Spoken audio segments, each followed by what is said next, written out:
কিরে, তোকে তো আর বাইরে দেখাই যায় না। কি করিস? বাড়িতেই থাকি রে। বাইরে খুব একটা বেরোই না। অবসর সময়ে মোবাইল দেখি আর বেশিরভাগ সময়তেই গেম খেলি। তোর সাথে তোর বোনও নিশ্চয়ই ফোন দেখে। এত সারাদিন ফোন না দেখে একটু তো বাইরে এসে বন্ধুদের সাথে আড্ডাও দিতে পারিস।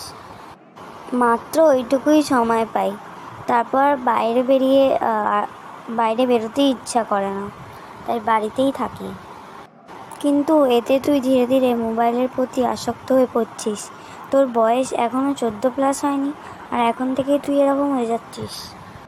জানি রে, চোখের পাওয়ারও কমে যাচ্ছে দিন দিন। চশমাও নিতে হয়েছে আমাকে। শুধু তাই নয়, প্রতিনিয়ত এর অত্যাধিক ব্যবহারের পরে ঘাড়ে ব্যথা, এমনকি ক্যান্সারের মতো মারাত্মক রোগও হতে পারে।